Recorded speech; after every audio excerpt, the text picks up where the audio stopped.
and welcome to the Digital Weather Desk powered by Century Next Bank. I'm Jared Floyd. Happy Thursday to everyone. And as we get ready to take a look at some new data and kind of deep dive into what we can expect this weekend, a few things. First off, a special shout out to my friends at North Louisiana Electric and Kelly Plumbing, and also at Snuffy's for getting us generator ready and operational. So if the worst occurs in terms of storm damage and power outages in my neighborhood, we'll still be rocking and rolling on the Digital Weather Desk without any problems. So that's a little bit of peace of mind in my regard, and hopefully brings a little bit of peace of mind to you as well. Check out the satellite this afternoon, and again, pretty quiet across the region as cloud cover continues to sneak back in across portions of central Texas, kind of a lead disturbance that will likely lead to an increase in cloud cover across our area as we go through the day tomorrow. Your radar products is awesome, as always, made possible by Browns Roofing. Check out brownsroofingla.com to schedule your free roof inspection. And our chief forecaster has made it in today. Hello, Stanley. He is headed off to his litter box. I should have just left him alone. All right, here's a look at Futurecast. And again, you can see the cloud cover off to our west. That will make its way eastward and lead to an increase in cloud cover across our area tomorrow. As you head out to high school football games tomorrow night, should be all systems go, clear skies, or at least mostly clear skies. Should be a beautiful night.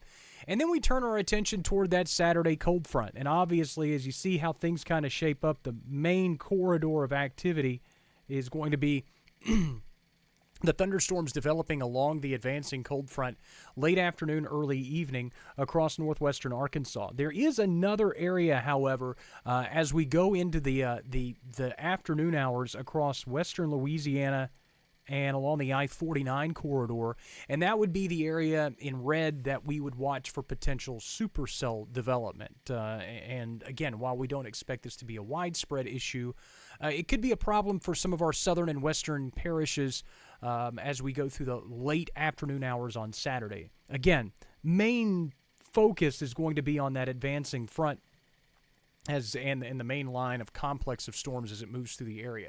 I will say this also, as you look at the latest Futurecast data that's brought to you by Bayou Power Sports I-20 Frontage Road in Monroe, I also have to give a quick shout out to our friends at Barron Weather, who help provide the data and the graphics that you're seeing here.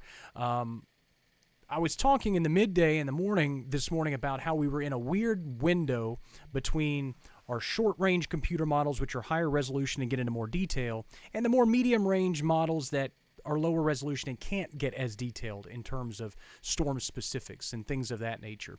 Well, our friends at Barron, their in-house model, which is what you're looking at right now, we call it the Barron 3K model, typically only went out for 48 hours. It's a 2-day computer model.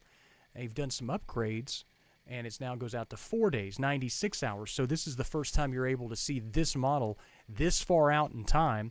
And again, thanks to those folks, I called in some favors this afternoon so we could get the software upgrade so we could see this. And it is very beneficial because, again, we were only seeing up until about Saturday night earlier in the day. Now we can see all the way through Saturday and into early Sunday with a higher resolution model. And it gives us a better idea on the timing. Now generally thinking, again, late evening, early part of the night across southern Arkansas, making its way into the I-20 corridor by around midnight or so, maybe even before, maybe in the 10-11 time frame, and then advancing into the southern parishes during the wee hours of Sunday morning. But again, I want to just preface it by saying timing is still kind of the booger in the forecast, if you will, in terms of trying to figure out what's going to be happening during that stretch. And yes, that is a technical term. You can also see, thanks to being able to stretch this out 96 hours, you can actually see our Tuesday cold front that'll pass through the region and bring another cool down there as well. Looking at storm energy, we call it CAPE, Convective Available Potential Energy. It's basically the ability for parcels of air, pockets of air, to move up in the atmosphere. I don't know what just happened to my camera. Hello, camera. Where did you go, buddy? All right, I'm back. I don't know. Light turned yellow. But I'm back. Storm energy, again, shows how quickly parcels of air can move up in the atmosphere. We don't have much to work with tomorrow, but we have more than we have been working with. You can see that narrow corridor of storm energy as it builds up ahead of the front as it advances through the area on Saturday. Obviously, the western counties and parishes probably have the best chance during the afternoon hours, and that's where we're watching for that potential for supercell development. Again, not a likelihood, but it's a possibility. And then you can see that envelope, that pocket of storm energy broadening out along and south of the I-20 corridor ahead of the storms as they move through late Saturday night. And then by Sunday, early Sunday morning, obviously as the line moves through, storm energy gets wiped out to the north, but still have a pretty pocket of favorable environment to work with in the south. So we are setting up for at least some type of severe weather threat. First ones of the season, always kind of a little bit of a question mark to go along with them to make sure that the computer models are handling the evolution of the trough and moisture return and instability and all those things the way that it should pan out. Miss Sue, good afternoon, by the way. Ruston is in the high probability. Here's the look at the storm threat for Saturday. Slight risk level 2 for the northwestern half of our coverage area, the southeastern half under a marginal risk level 1. Main threat, damaging wind gusts.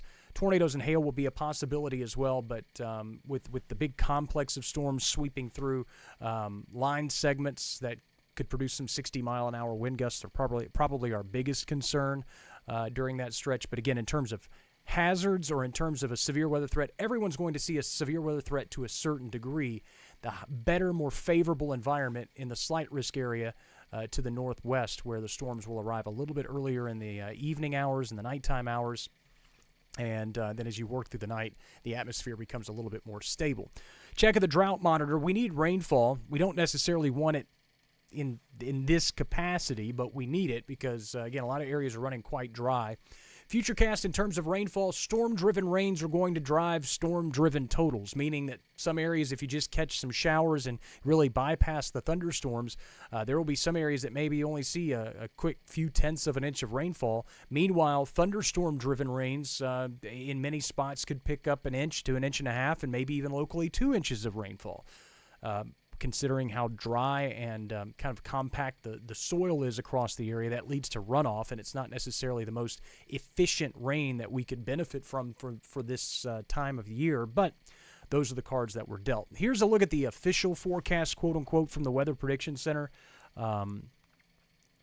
And again, 1/4 to half-inch totals, but that's painting with a broad brush, and thunderstorm-driven rains are going to lead to a wide array of totals. There is the potential for some excessive rain, some localized street flooding and flash flooding. We're under a marginal risk there, so something to keep in mind as we go toward Saturday. And a lot of outdoor plans on Saturday as well. Totally aware of that.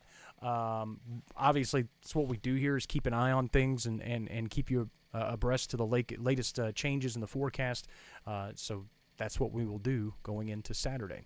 Temperatures are in the upper 80s to low 90s. It's another steamy one across the area. Lows tonight will fall into the low 60s. Not quite as cool as it's been as low-level moisture and cloud cover starts to move back in across the region. Daytime highs tomorrow back in the low 90s for a lot of spots. It may be the last time we see the 90s this year. Maybe. That's a bold statement, but considering it's October 16th, it shouldn't be that big of a shock that I say that. The rain chances, again, don't look overly aggressive for Saturday and Sunday, but the overnight rain chances, Saturday into Sunday, go up to about 50-60% across the region, so 7 days kind of misleading there. We fall back to near 80 on Sunday. Tuesday's cold front brings another cool down. A lot of us will see 70s for highs on Wednesday with morning lows falling back into the low end of the 50s, maybe even the upper 40s in some locations as well. Quick update on the app. I received confirmation today that both versions of the app, the Apple and Android versions, have both been submitted for publishing to the app stores. That does not mean that they are available. But that means that they should be available soon. From what I understand, it's typically between 7 and 10 days. So 7 to 10 days. And we will let you know as soon as I see it in the App Store. I will probably hop in here and scream and let you know. Carrie lets us know burn bans in Union and West Carroll parishes. I knew about West Carroll. I did not know about Union, so thank you for that. Hear that information. Burn bans, Union and West Carroll parishes. Don't burn nothing. I'm serious, folks. I'm using double negatives. I'll join you first thing tomorrow morning. Your fish and game forecast comes out at 8 tonight. I'll join you first thing tomorrow morning as we look at the day 2 severe weather outlooks and we start getting into the more of the nitty-gritty details about the storm potential as we go into Saturday and Sunday. We'll have a look at football forecasts tomorrow. Sterlington in action tonight, along with a few of our other area local schools. But I'll have a look at your football forecast. I'm trying to think if I'm missing anything. I don't think so. I think it's just really paying attention to Saturday. And obviously, for folks that have not done this before, we have not done this before. We haven't had an organized storm, severe storm threat in the month and a half that the Digital Weather Desk has been live. I want folks to, again, prepare for a different presentation to severe weather than we are typically accustomed to. And what I mean by that is it will be a little bit slower paced. I won't necessarily just be talking at you the entire time. There will be things happening on this computer, and I'll be, processing and sending out information and all this types of stuff. So it will be a different way of consuming information, but I think it'll be a much more interactive and enjoyable way of consuming weather information during what is usually a fairly stressful and anxiety-ridden time. We also like to think that we know when to get serious. We talk about our business partners all the time, the folks, the local businesses that make this possible. You won't hear me talk about them as much during severe weather because it's not about that. It's about informing you, and then we can thank them and appreciate them after the fact. They understand that and appreciate that as well. So again, just it's going to be as we get into severe weather season and things get more active. There will just be new things that we will all have to kind of embrace and learn along together. So hope that makes sense. Bethany, Tammy, thanks so much for stopping by, and I hope that my rambling made sense to a certain degree as we wrap things up on this Thursday. And also what helps this Saturday, I'm a bachelor in this house. Wife and kid are gone for another week, and so I don't have anything else to do other than tell you about the weather. So that's kind of cool. All right, that wraps up Thursday. I'll see you first thing tomorrow morning on a Friday, and we will outline more of what you can expect this weekend. Forecast is always available at digitalweatherdesk.com. Have a great